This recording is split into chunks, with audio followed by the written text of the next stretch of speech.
সরকারি হসপিটালে যদি একটা এক্সরে মেশিন থাকতো দেখা গেছে অর্ধেক দামে করা যেত, আর বাহিরে আমাদের একটা এক্সরে মেশিন ডাবল দাম দিতে হচ্ছে। মানে বাহির থেকে করে আসছি 300 টাকা নিচ্ছে, যদি হসপিটালে থাকতো তাহলে 200 টাকা বা 150 টাকার মধ্যে করতে পারতাম। আমাদের অনেক গরিবদের জন্য অনেক সুবিধাজনক হইতো। ঝালকাঠির রাজাপুর উপজেলার 50 শয্যা বিশিষ্ট উপজেলা স্বাস্থ্য কমপ্লেক্সটি বর্তমানে চরম চিকিৎসক সংকটে ভুগছে। 14 জন মেডিকেল অফিসারের অনুমোদিত পদ থাকলেও বর্তমানে একজনও স্থায়ীভাবে কর্মরত নেই। শুধুমাত্র একজন ভারপ্রাপ্ত RMOর ওপরই বিশাল এ চিকিৎসা ব্যবস্থার দায়িত্ব পড়েছে। প্রতিদিন 5 শতাধিক রোগীর চাপ, ভর্তি রোগীদের সেবা, জরুরি বিভাগ চালনা সহ প্রশাসনিক কাজ সব কিছু সামলাতে হচ্ছে মাত্র 3 জনকে নিয়ে। ফলে কাঙ্ক্ষিত চিকিৎসা সেবা থেকে বঞ্চিত হচ্ছেন হাজারো মানুষ। 1970 সালে স্থাপিত রাজাপুর উপজেলা স্বাস্থ্য কমপ্লেক্সটি শুধু রাজাপুর নয়, পার্শ্ববর্তী ভান্ডারিয়া, কাউখালী ও কাঁঠালিয়া উপজেলার অসংখ্য মানুষ চিকিৎসার জন্য নির্ভর করেন এই হাসপাতালে। উপজেলার ভৌগোলিক অবস্থান এমন যে এটি 3 জেলার সংযোগস্থলে হওয়ায় এখানে প্রতিদিন গড়ে 450 থেকে 500 জন রোগী বহির্বিভাগে চিকিৎসা নিতে আসেন। টিকিট কাউন্টারে এবং ডাক্তার রুমে লেগে থাকে বড় সিরিয়ালের লাইন। এছাড়া নারী, পুরুষ ও শিশু মিলে প্রতিদিন 70 থেকে 80 জন রোগী ভর্তি হয়ে থাকেন।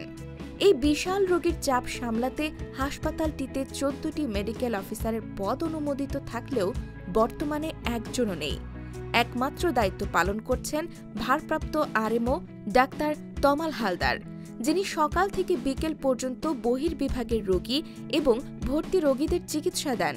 পাশাপাশি তার সহায়তায় আছেন উপজেলা পরিবার পরিকল্পনা কর্মকর্তা মোহাম্মদ আবুল খায়ের মাহমুদ রাসেল এবং আয়ুর্বেদিক ও ন্যাচারাল মেডিসিন শাখার চিকিৎসক মোহাম্মদ হাসিবুল হোসেন।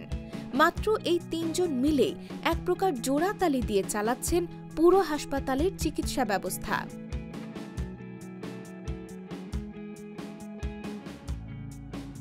চিকিৎসক সংকট এতটাই প্রকট যে হাসপাতালের জরুরি বিভাগ চালাতে হচ্ছে কমিউনিটি মেডিকেল অফিসারদের দিয়ে।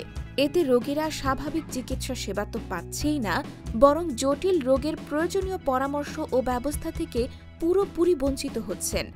বর্তমানে সিনিয়র কনসালটেন্ট হিসেবে আছেন মাত্র 2 জন। গাইনি বিভাগের একজন মাত্র জুনিয়র কনসালটেন্ট অন্তঃসত্ত্বা রোগীদের চিকিৎসা দিচ্ছেন, কিন্তু এককভাবে 24 ঘণ্টা সেবা দেওয়া সম্ভব না হওয়ায় প্রসূতি ও মা শিশু স্বাস্থ্যসেবাও ব্যাহত হচ্ছে। হাসপাতালে এক্সরে মেশিন থাকলেও গত 6 বছর ধরে তা অচল অবস্থায় পড়ে রয়েছে, কারণ নির্ধারিত পদে মেডিকেল টেকনোলজিস্ট না থাকায় যন্ত্রটি চালানো সম্ভব হচ্ছে না। ফলে রোগীদের 150 টাকায় সরকারি সুবিধার এক্সরে করানোর সুযোগ থাকা সত্ত্বেও তা হারিয়ে যাচ্ছে এবং বাইরে ডায়াগনস্টিক সেন্টারে 300 থেকে 350 টাকা খরচ করে এক্সরে করাতে হচ্ছে। বর্তমানে 4টি মেডিকেল টেকনোলজিস্ট পদের মধ্যে কর্মরত আছেন মাত্র একজন, হাসান হাফিজুর রহমান। তার যোগদানের পর 1.5 বছর ধরে কিছু রক্ত পরীক্ষার কার্যক্রম চালু হয়েছে, তবে পর্যাপ্ত রাসায়নিক দ্রব্যের অভাবে এখনও কোলেস্টেরল, ট্রাইগ্লিসারাইড সহ বেশ কিছু গুরুত্বপূর্ণ রক্ত পরীক্ষা করা সম্ভব হচ্ছে না।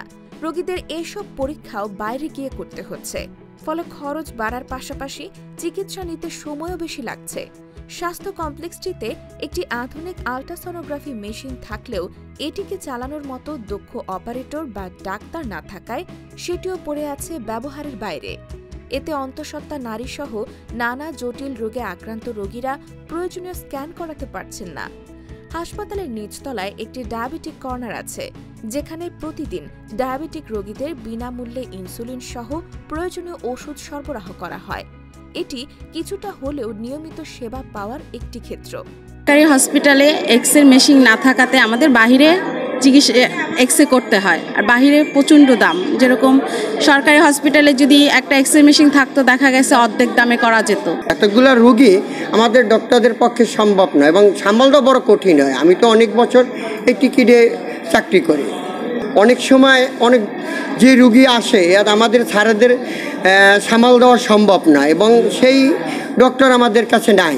ইউনিয়ন এবং উপজেলার হেলথ কমপ্লেক্স মিলিয়ে প্রায় 13টি মেডিকেল অফিসারের পোস্ট আছে। এখানে কোনো মেডিকেল অফিসার বর্তমানে নাই, আমি আবাসিক মেডিকেল অফিসার হিসেবে আছি এবং আমার একাই হচ্ছে সবগুলো আবাসিক মেডিকেল অফিসার এবং এমার্জেন্সি দায়িত্ব প্লাস ইনডোর সবগুলো দায়িত্ব একাই পালন করতে হচ্ছে। এবং এখানে ইনডোরে প্রায় মোটামুটি প্রতিদিন গড়ে 80 জন রোগী ভর্তি থাকে। তো সব রোগী রাউন্ড সাথে আউটডোর এগুলো আসলে একসাথে ম্যানেজ করা খুবই হিমশিম খেতে হচ্ছে। চিকিৎসক স্বল্পতার কারণে যে কাঙ্ক্ষিত সেবা, জনগণের যে চাহিদা, জনগণের যে আশা নিয়ে উপজেলা স্বাস্থ্য কমপ্লেক্সে আসে সেটা আমাদের পূরণ করতে আসলেই হিমশিম খেতে হচ্ছে।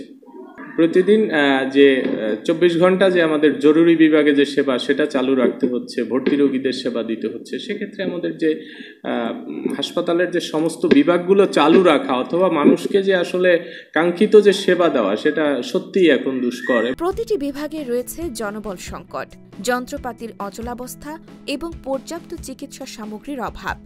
একজন ডাক্তার আর 2 জন সহকারীর কাঁধে ভর করে একটি 50 শয্যার হাসপাতাল চলতে পারে না। অনেকে বাধ্য হয়ে চিকিৎসার জন্য জেলা শহর কিংবা বিভাগীয় শহরে ছুটছেন। বাড়ছে ভোগান্তি ও খরচ। অবিলম্বে চিকিৎসক নিয়োগ দিয়ে এবং যন্ত্রপাতি সচল করে কার্যকর স্বাস্থ্যসেবা নিশ্চিত করার দাবি স্থানীয় স্বাস্থ্যসেবা প্রত্যাশীদের।